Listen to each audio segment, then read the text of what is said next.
Before I move out from my old location, I'm making a lot of photographs and the videos, educational videos for my art collectors before I'm sorting paintings. And I would like to talk about this drawing that I am personally fascinated by. It's my drawing, right?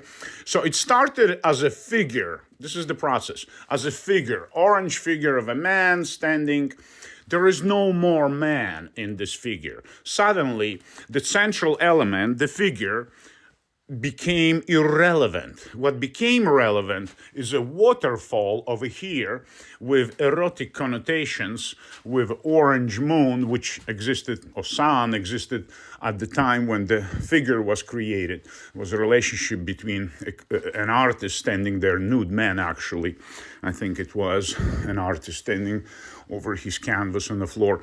And here is a volcano, and this volcano is exploding with this paint. It's not even charcoal anymore. So it started with charcoal, but then it transformed into this explosion. So you have a volcano, forces of fire and forces of liquid, water. So the water dims the fire, the power of the fire. So it's this equilibrium between female and male forces in the universe, on planet Earth, expressing in this natural phenomena that we have, such as waterfall and volcanoes. So it started as a personal adventure, and it became a statement about existence. So this is what I love about this drawing. There are hundreds of drawings, there are thousands of drawings. That one is 24 by 36. It's more expensive. Prices go by sizes. If you're a live artist, here is a Gaia tree with a powerful splash. Here is a woman's face. Here are two Gaia trees in love, and I guess there's a pink love in between them. So the variety of subject matters is the game. This is what artist needs to do, is just flip through hundreds and hundreds of ideas of his own and develop something unique, ultimately. You understand? But it takes hundreds and hundreds of drawings, variations of this goddamn Gaia. You know how many Gaias I painted in the past 5 years? Must be 1,000 Gaias. I have, 2,500 of those drawings. Here is people on a boat, but the boat is made out of a touched piece of paper, you see? And this guy's fishing with a spear. So it's some kind of ancient event, 10,000-year-old event with a family in the back, and there's a lucky star in the cloudy sky. So each drawing, each artwork is an adventure. It's a statement, you understand? This is a textural variations looking for something unusual. Here is a figure over the canvas, and here is green, and here's the sky, and the piece of diary. So every artist, every individual is looking for ultimate resolution of his big questions about life and existence. And developing those symbols, like here's a project I'm working for a young man. His name is Hunter. He's Midwest.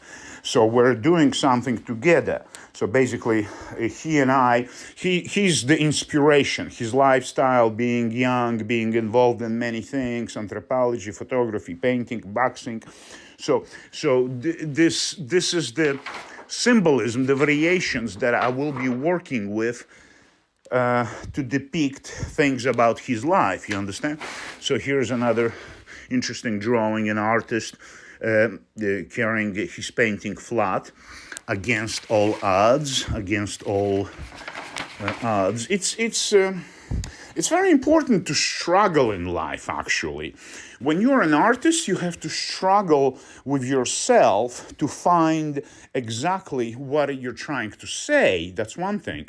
Secondly, society comes and looks at your stuff, and they don't necessarily, people around don't necessarily understand what the waterfall and the volcano stands for unless you explain it. You understand? Unless you explain why you painted a landscape with those colors. What is your thinking behind making this very empty sky, and there's a tree barely visible. So all these adventures for you as an artist, they are a treasure, because this is your life. This is exactly how you live your life day by day. Creative process is your life. It's like breathing air and drinking water and sleeping and eating. That's what it is. Creative process.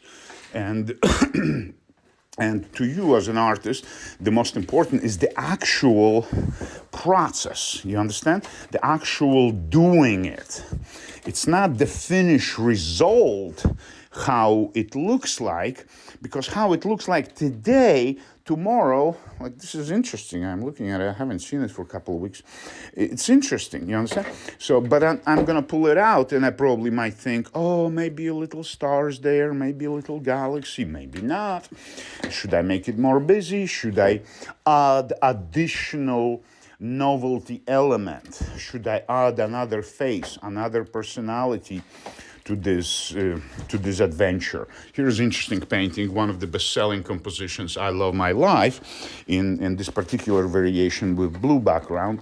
Here's a landscape, vertical. So you're always looking, searching and looking for beautiful faces, for symbols to express your ideas. You understand? Feelings are expressed anyway in your colors. You understand? I look at your drawings and I say, dude, you need a psychiatrist. Or I look at your paintings and I say, wow, keep on pushing, keep on going where you're going.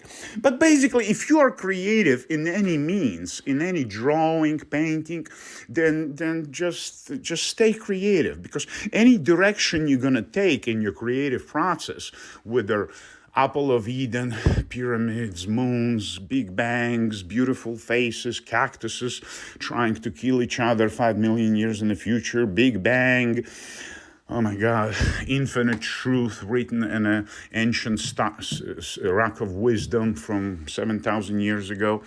So this is your search, but this search is actually inwards. You're searching for yourself. Those images are mirror reflections of your thoughts and your consciousness. The feelings you transpire through color. You see, this particular composition, this particular red, this wine Bordeaux red, and this blue creates a specific feeling, specific ambience, which is very different to this one. You understand? The colors and proper use of composition to make a horizon either lower, either higher. Everything has an impact, you understand? How much blue is there and how much brown, reddish off is here.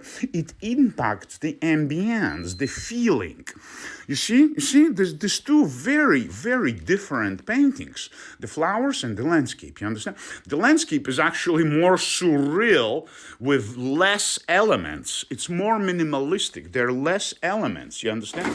There are bigger spaces with nothing, and here is very busy. There are many elements, there are many textures, you understand? So artists such as yourself, as you aspire to be, you need to utilize what you got. What you got is color, you got textures, you got composition, you decide how it's going to look, where the figure is going to go, where the dog is going to go, and why the dog is so big, and why that face is that size and no bigger, no smaller. In relationship to the rest, what are you trying to say? Do you speak primarily about the face, or Gaia tree is the most important, or cactuses are more important? Is flowers the most important, but which part of the flowers is the most important? And on and on and on. So basically, you as a visual artist, you manipulate with people's attention, and your attention, first of all, where your eye goes first, and how long it's going to be looking at those flowers, and then it's going to look at this envelope, then it's going to look there. So you manipulate those things. This is in your hands. How people look at your painting is in your hands. But if you add a little bit description, what you were trying to say, artist statement, or some kind of story behind it, that will even be better for your art presentation. There's a lot of misunderstanding in art world. There's a lot of people who literally misinterpret what artists intended, or we don't have any